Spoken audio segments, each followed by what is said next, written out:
Մեծ Բրիտանիայի թագավոր Չարլզ III-ն Ամերիկայի Միացյալ Նահանգների կոնգրեսում հայտարարել է, որ Ուկրաինայի պաշտպանությունը պահանջում է նույն անզիջում վճռականությունն, ինչ ցուցաբերվեց 2001 թվականի սեպտեմբերի 11-ի ահաբեկչությունից հետո։ Նա հիշեցրել է, որ այդ ժամանակ ՆԱՏՕ-ն առաջին անգամ գործարկեց Հյուսիսատլանտյան պայմանագրի 5-րդ հոդվածը եւ դաշնակիցները միասին արձագանքեցին սպառնալիքին։ Նրա խոսքով այսօր նույն միասնությունն անհրաժեշտ է Ուկրաինայի եւ նրա ժողովրդի պաշտպանության համար։ Իր ելույթում նա նաեւ ընդգծել է դաշնակից երկրների փոխադարձ պաշտպանության կարեւորությունը, նշելով, որ հենց դա է ՆԱՏՕ-ի հիմքը։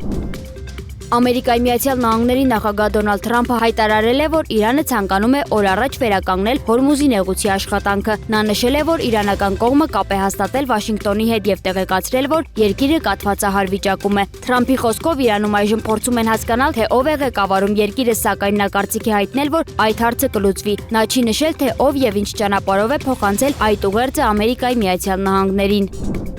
Արաբական Միացյալ Էմիրությունները հայտարարել է նավթ արտահանող երկրների կազմակերպությունը ՕՊԵԿ-ը լքելու որոշման մասին։ Ըստ էներգետիկայի նախարարի որոշումն ուժի մեջ կմտնի մայիսի 1-ից։ Նրա խոսքով քայլը նպատակ ունի ապահովել երկրի ավելի մեծ ճկունությունը համաշխարհային էներգետիկ շուկայում, քանի որ ՕՊԵԿ-ից դուրս գալուց հետո ամեն այլևս կազմակերպության առջև որևէ պարտավորություն չի ունենա։ Պաշտոնական տվյալներով Էմիրություններն օրական արտադրում է մոտ 3-ից 3.5 միլիոն բարել նավթ, սակայն Հորմուզի նեղուցի շրջափակման պատճառով արտահանման գործընթացը զգալիորեն բարդացել է։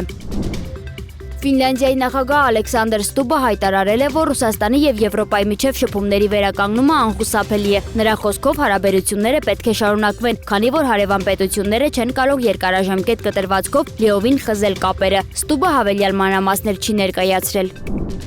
Ռուսաստանի նախագահ Վլադիմիր Պուտինը հայտարարել է, որ երկրում ահաբեկչական սպառնալիքների մակարդակն աճում է։ Նրա խոսքով Կիևի իշխանությունը եւ նրանց աջակիցները դիմում են բացահայտ ահաբեկչական մեթոդների։ Պուտինը նաեւ պնդել է, որ Ուկրաինան տարածքային կորուստների ֆոնին փորձում է փոխհատուցել դա նման գործողություններով։ Բացի այդ, նա հայտարարել է, որ Ուկրաինան չի անցկացնում ընտրություններ իր վերահսկողության տակ գտնվող որոշ տարածքներում եւ կարող է խոչընդոտել ընտրական գործընթացները Դոնբասում։